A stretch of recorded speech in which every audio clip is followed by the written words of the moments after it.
ngobrol-ngobrol aja nih sama teman-teman ya, kita santai aja. Tadi yang sebagaimana yang disampaikan oleh Pak Dana, jadi saya dalam kesempatan ngobrol-ngobrol ini cuma mungkin mau sedikit menjelaskan lebih lanjut terkait dengan itu loh, apa namanya yang jasa atas transaksi elektronik atau transaksi digital. Ini dari pantauan kami selama 2 hari kemarin, itu memang dari apa ya, perbincangan-perbincangan, diskusi-diskusi ataupun berita-berita, masih ada beberapa hal yang barangkali butuh klarifikasi. Oleh karena itu hari ini kami sengaja mengundang teman-teman sebentar aja, nggak lama-lama ya. Kita akan apa namanya tadi mengklarifikasi, membuat lebih terang dan jelas terkait dengan tadi jasa atas transaksi uang elektronik dan juga dompet digital. Yang pertama yang ingin saya klarifikasi, ini sih mungkin kalau untuk teman-teman saya yakin udah tahu semua lah ya. Tapi yang terkait dengan mungkin perbincangan di media sosial. Ini ada kesan seolah-olah naiknya tuh 12%. Tadinya 0, naiknya 12%.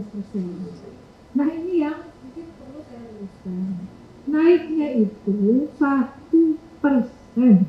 dari 11% jadi 12%. Itu nanti di tanggal 1 Januari 2025. Jadi selama ini jasa atas transaksi uang elektronik dan dompet digital itu sudah dikenakan PPN, yaitu di PMK 69 garis miring PMK 03 garis miring 2022. Ini kan tiap bulan saya lapor ke teman-teman PMSE itu, ya kan? PMSE tiap awal bulan saya lapor nih sekian dari e-wallet, sekian dari apa namanya kripto, sekian dari apa fintech lending gitu. Itu di situ.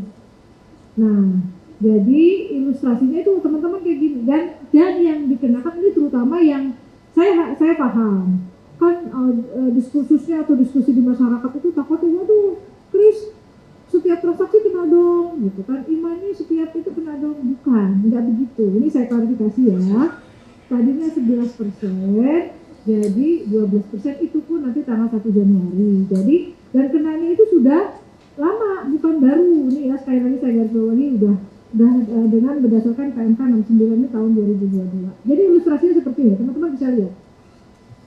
Selamat nih, sengaja namanya selamat. Selamat top up 1 juta. Teman-teman kalau top up 1 juta di Imani ada kan ya, Imani 500 juta. Kan biayanya 1.500 tuh. Ya, jadi jasa yang yang dikenakan PPN itu ya atas 1.500-nya atas jasanya. Jadi 1.500 itu dari yang disebutnya biaya admin.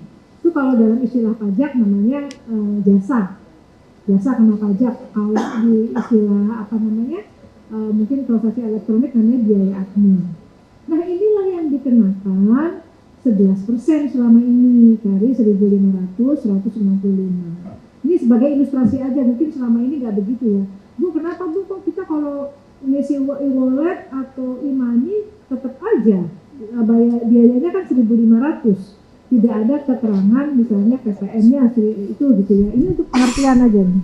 Nah bisa jadi biaya jasanya itu dari si providernya, jadi dari penyedia jasanya itu sudah memperhitungkan PPN-nya di situ. Makanya jumlahnya tetap 1.500. Nah sekarang kalau misalnya e-walletnya dipakai buat belanja, misalnya, mohon maaf saya nyebut merek, tapi jangan dikutip ya mereknya ya. Misalnya kalau kita ngisi apa namanya, GoPay, e-walletnya apa? GoPay atau GoFood, atau Dana. Kan kita naruh nih situ misalnya 1 juta. Selamat nggak punya duit 500.000 biasanya dia naruh. 500.000, jasanya 1.500. Nah yang kena PPN itu atas 1.500-nya. Kita nggak tahu, kita nggak kelihatan karena itu sudah diperhitungkan oleh providernya. Tapi dari 500.000-nya ketika kita beli makan 100.000, beli pulsa 50.000, kena lagi nggak? Enggak. Ya kan? Nah kan teman-teman melihat sendiri. Nah ini yang saya ingin berikan penjelasan. Nah, minta tolong teman-teman nanti tolong dijelaskan ke masyarakat, karena masyarakat itu masih mikirnya gitu, oh berarti setiap itu dipakai kena dong, terus kenanya 12%, enggak. Jadi yang kena atas jasanya, jasa atau biaya adminnya, kalau biaya ngetopnya itu di itu ya, jasanya. Nah, begitu juga dengan tadi sama nih e-wallet ataupun e-money. E-money kita kan kalau ngisi e-money saya biasanya pakai Mandiri. Saya tuh langganan e-money, saya tahu banget. Karena setiap saya ngisi saya 500.000. Yang nggak punya duit saya ini karena saya kan masuk tol terus. Ya setiap kali ngisi ya udah 1.500, tapi sekali itu aja. Ketika saya gunakan tiap saat saya ngetap tol kan nggak kena, nggak ada PPN di situ. Jadi sekali lagi teman-teman, tolong mungkin ini sebagai penambahan pengetahuan, memperkuat aja ya. Nggak ada yang hal baru dari keterangan tertulis yang ini tuh nggak ada yang hal baru, tidak ada hal baru. Saya hanya ingin memperkuat pemahaman teman-teman semuanya terkait dengan transaksi uang elektronik dan dompet digital. Ini jadi mungkin transaksi uang elektronik dan dompet digital bukan berarti transaksinya yang dikenakan, tapi sekali lagi jasanya, ya. Oke. Nanti kalau teman-teman masih ada yang belum ini silahkan tanya. Kemudian yang kedua yang QRIS nih. Ini QRIS juga banyak yang masih dalam tanda kutip ketika teman-teman yang terutama di media sosial ya. Kalau di media yang elektronik maupun cetak karena memang kita dapat ini jadi ada beberapa 1-2 yang mohon maaf harus saya telepon, mungkin teman-teman yang itu tolong diluruskan, bukan begini gitu maksudnya ya. Tapi yang rata-rata sih sudah benar. Nah ini QRIS itu kan teman-teman sekarang sudah sangat biasa lah. Kita beli gorengan aja sekarang pakai QRIS kan. Nah kita beli teh manis, beli apa segala macam pakai QRIS. Nah mungkin sebelum saya bisa ini kalau kita beli misalnya, kita ngisi QRIS-nya 1.000, harganya gini deh. Yang paling gampang saya kalau hari Jumat pagi saya olahraga di GBK lari. Itu kalau mau ketemu saya pagi-pagi hari Jumat di GBK, sekalian pamer. 10 kilo lumayan. Saya habis itu saya beli aqua biasanya atau nggak boleh nyebut merek minuman botol. Kenapa? Ya air mineral. Terima kasih Mas Wildan. Beli air mineral. Itu harganya 6.000. Saya tanya pakai QRIS bisa nggak gitu, kadang-kadang kan oh bisa, jadi saya kan nggak pernah bawa dompet, nggak pernah apa, ya udah 6.000. Tapi suatu saat saya punya uang, saya bayar pakai cash, berapa Bu? 6.000. Sama, nggak ada beda. Nah kenapa harganya ada, ya memang bukan itu yang dikenakan. Jadi sebenarnya yang menjadi dasar untuk dilakukannya pembayaran QRIS itu yang itu adalah termasuk jasa, ini juga jasa transaksi digital tadi, itu adalah yang disebut dengan MDR, Merchant Discount Rate. Nah ini itu jadi sebenarnya provider itu menyediakan aplikasi ini, kemudian nanti ada mekanisme lah antara provider dengan merchantnya, nanti merchantnya yang bayar PPN-nya, berapa jasanya, bisa jadi 1.000, bisa jadi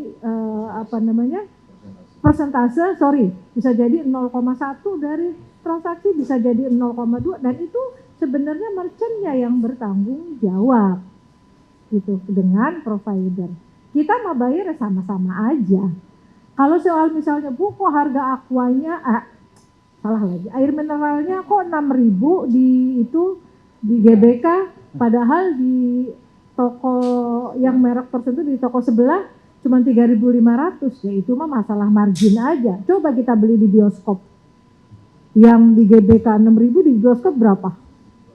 20.000. Pakai QRIS sama 20.000, bayar cash berapa? Sama 20.000. Atau makan di fancy restoran yang paling gede itu air mineralnya berapa? 30.000. Padahal di luar nggak segitu. Nah itu masalah margin lama aja, masalah tempat gitu ya. Tapi itu gak usah dikutip lah. Yang ingin saya katakan adalah bertransaksi dengan QRIS maupun dengan uang cash itu sama. Gak ada, dan itu waduh nanti tahun depan dikenain 12%. Enggak akan gitu maksud saya. Jadi akan tetap sama-sama aja. Gitu ya teman-teman ya. Ini yang saya ingin memberikan klarifikasi itu. Jadi beli gorengan pakai kris maupun pakai cash akan sama harganya. Gitu. Kalaupun nanti misalnya naik 12% di tahun depan, naik 1% dari 11% ke 12%, berubah nggak Bu? Paling ya yang nggak akan berubah sih menurut saya ya. Harga air mineral di GBK ya pasti tetap 6.000 aja. Karena itu pun marginnya kan udah banyak juga sebenarnya kan kalau di toko sebelah kan cuma 3.500 kalau nggak salah. Nah tapi itu yang belakang nggak usah dikutip lah ya, itu mah cara mereka cari margin nggak usah dikutip. Tapi intinya ini saya sampaikan adalah jadi ada salah pemahaman yang dikatakan wah nanti naik 12%, bukan, naiknya PPN itu 1%. Jadi tanggal 1 April 2022 naik 1%, sekarang tanggal 1 Januari 2025 naik lagi 1%. Itu masalah pentahapan aja. Udah, cuman itu doang yang ingin saya sampaikan. Saya hanya ingin tadi sekali lagi supaya teman-teman punya pemahaman, tidak ada keraguan ya terkait transaksi elektronik ini. Jadi yang dikenakan itu adalah atas jasanya, bukan transaksinya. Yuris bayar pakai QRIS sama kontan sama. Nah kalau e-money dengan e-wallet ketika ngisinya aja yang bayar 1.500 di jasanya, dan sekarang kalau kita tetap bayar 1.500 berarti dalam 1.500 itu sudah ada unsur PPN-nya yang kita tidak tahu. Itu antara provider, berapa jumlahnya tidak tahu, itu dalam hal ini provider antara provider dengan ini ya, dengan penggunanya. Nah sedangkan kita pengguna itu dalam hal ini perusahaan provider dengan perusahaan e-money-nya. Jadi kalau misalnya e-money-nya apa? E-money kan macam-macam. Ini kalau boleh saya sebut merek tapi nggak usah ditulis juga ya. Misalnya e-money Bank Mandiri kan, Bank Mandiri e-money udah disebut ya. E-money Bank Mandiri. Kalau BRI Breeze kalau nggak salah. Terus kalau BNI Tap Cash. Nah jadi yang berurusan itu nanti penyedia aplikasinya dengan Bank Mandiri, dengan dengan BNI, dengan BRI gitu. Nah itu mereka yang PPN-nya berapa sih, jasanya berapa PPN-nya itu gitu. Nah sekarang kita sebagai user ya udah uang kita bayar jasanya karena memang ya iyalah kan kita pakai jasa itu kan 1.500 kalau kartu cash-nya gitu. Tapi pas itu dipakai kita ngetap kan sudah tidak ada transaksi lagi. Nggak ada, oh iya benar Sarah. Tidak ada PPN, sorry. Nah ini ilustrasinya tadi kalau pakai kris kelihatan nggak teman-teman? Oh belakang, ya nomor 1. Kalau beli TV, kita beli bukan kris tadi, yang kris benar-benar tadi. Saya mau ngejelasin pakai kris. Beli TV harganya 5 juta, mungkin ini berapa inch?